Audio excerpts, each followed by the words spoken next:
start. And if he joins us, then he will, I guess. He shouldn't have any problem joining because we've got the right info. All right, so this is April the 27th. And we are doing Story of the World. This is chapter 42, the last chapter. And this is where empires collide. So we're talking about the Spanish Empire and the English Empire. So they were all fighting over America. France claimed part of Canada, which is part of North America. And England took the coast of the U.S. Portugal had colonies along the South American coast. But Spain had more colonies in America, North America, than anybody else. So we had an explorer named Hernando de Soto. He sailed up the Mississippi River. Francisco Vasquez de Coronado discovered the Grand Canyon, which is in Arizona, I believe. And Spain just kept building. It was called the Mistress of the World and Queen of the Ocean. And Spain had a problem, though. Do you know what that was? Tavner? Yes. What was Spain's problem?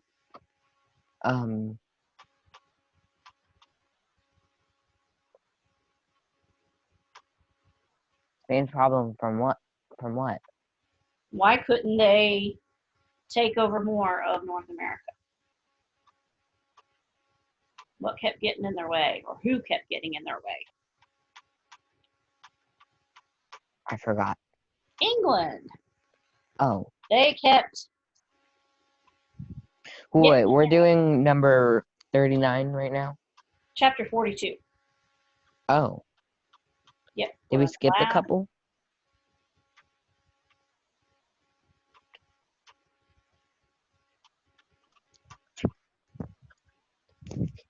All right. Yeah.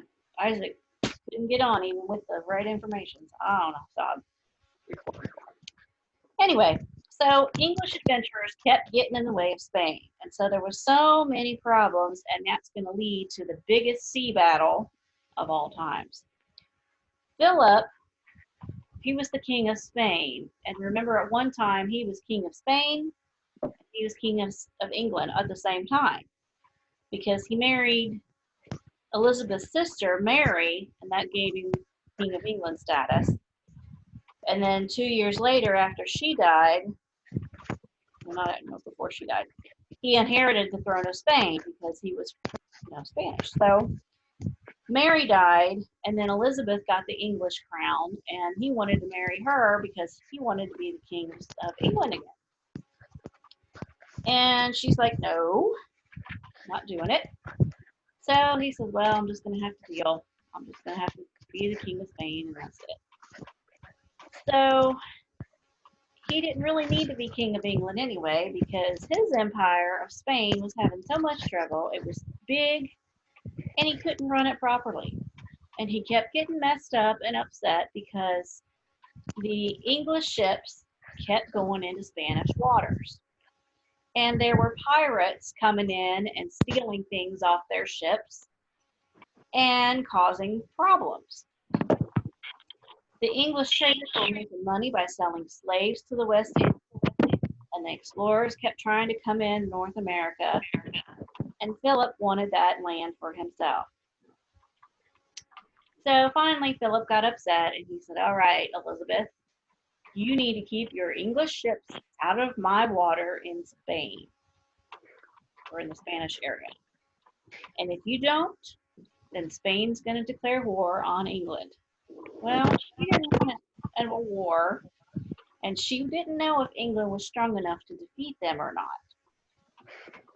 So she told Philip, okay, You all can just do your thing. I won't send my ships over to the Spanish territory. We'll leave you guys alone and everything should be fine. Well, secretly, she told her sailors, keep robbing the Spanish. Steal, take whatever you can, sink their ships, whatever. So England became richer and stronger, and Philip finally realized, hey, Elizabeth told me one thing, but they're actually doing something else. So we got a problem. So guess what? We're going to go to war. So Philip started building more ships, and he began to plan. So they got their soldiers together, got their ships together, and he says, we're going to take over. We're going to get rid of the Spanish, and I'm going to make this a Catholic nation again. So he knew Catholics were not allowed to worship openly in England because Elizabeth had the Church of England and they were Christians. And so he thought England was going to be a Catholic country again. I'm going to take it over, and that's going to be it. So he had 130 ships, Philip did, and it was called the Spanish Armada. England didn't have as many ships as Spain did. But the problem was the Spanish ships were a lot larger, which made them harder to maneuver.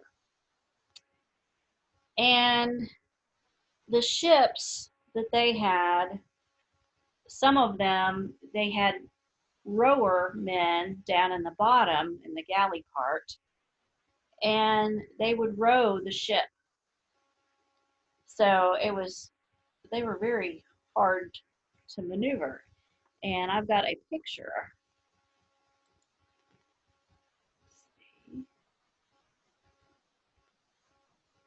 Okay, here, back up here. This right here is a Spanish galleon. And you can see how big it is, and it had lots of sails. That's a big ship. And here they would have the guns facing out, and it was huge. Then the top picture shows some of the others. The smaller ships were called galleys, I think, and then the big ship was called the galleon. So they were huge. And even though they had 130 of those ships, they were very hard to maneuver. So the Queen, Elizabeth, she was trying to get things ready. Okay. So the Spanish ships, they even had Catholic church services on the ships, which is kind of weird. And the soldiers were or sailors were all expected to attend.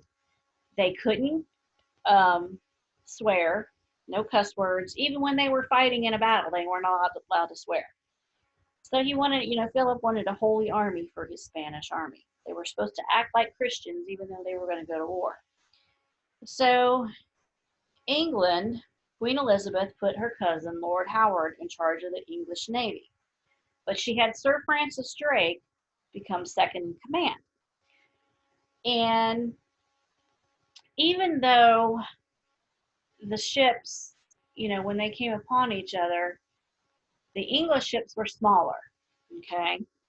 And the English ships decided to sail south and attack the Spanish before they left their port. But the strong winds kept pushing them back, so that didn't work. So England harbored their ships at Plymouth Rock and waited for the Spanish to come to them. So Sir Howard and Francis Drake were playing a game. They played lawn bowling. And one of their captains came and said, the ships are coming. They're here. They're coming. I can see them. So Sir Francis Drake says, oh, there's plenty of time. We're going to finish our game. But they got everybody ready, and the battle was about to begin. Okay, so the Spanish, since their ships were so much bigger, they had a plan called grappling and boarding. And what that was they would take a rope with a hook on the end of it, and they would throw it over to the top of the English ships, and pull them toward them. That way the English or the Spanish sailors could board the English ship, take it over, and that's how they would win. So the English had a different thing in mind. Their ships were smaller and quicker, and they had guns on the side. So when the Spanish would try to get onto their ship, they would scoot away from them quickly so they couldn't get to them, and they would fire guns on the Spanish ship, put so many holes in it that they would be able to sink it. And so that worked. They tried to burn them out, but none of the Spanish ships actually burned out.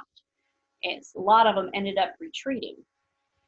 So 70 Spanish ships were destroyed, and they had started out with 130.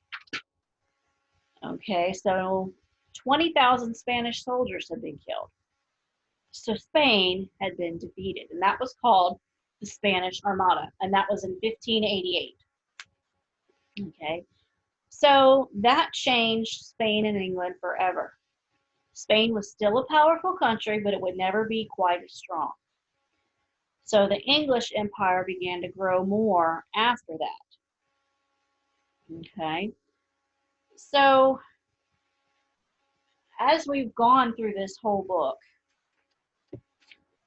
we have went and covered the Roman empires, we covered the Vikings, we had the Chinese empires, dynasties, the Ming dynasty, we had the Mongols, we had the barbarians, and all of that. And you know, at the very beginning, it said we were going to fly a magic carpet.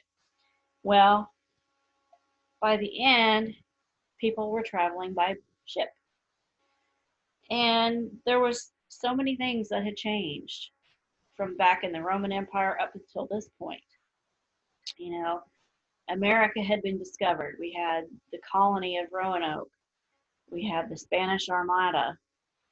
And, you know, the Spanish Armada was in 1588. Well, as history goes on, next year we'll get to 1607, which was the first English settlement in Jamestown, Virginia.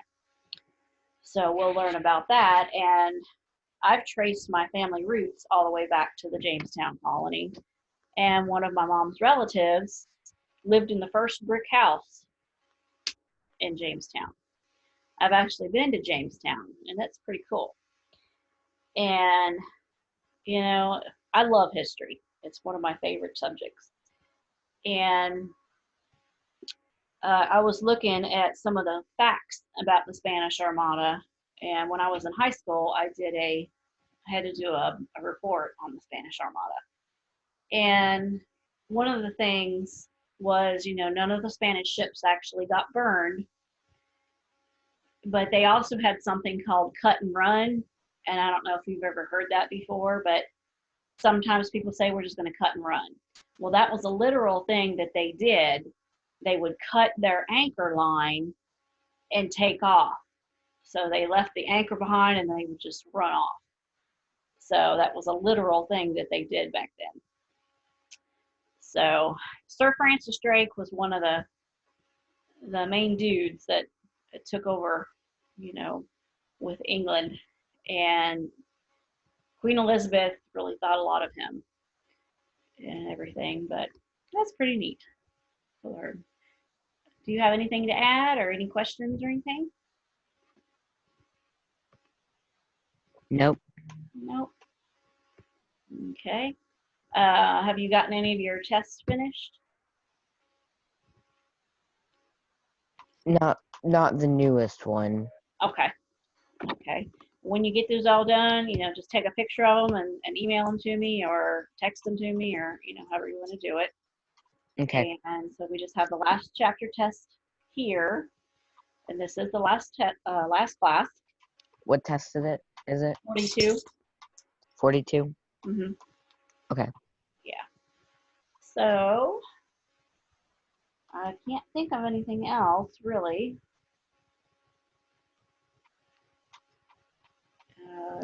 You don't have any questions either, so I guess that about covers it. So you have a good summer, And we'll talk to you later. If you have any questions, just text me or email me. And Okay. and we'll talk to you later. Okay, bye.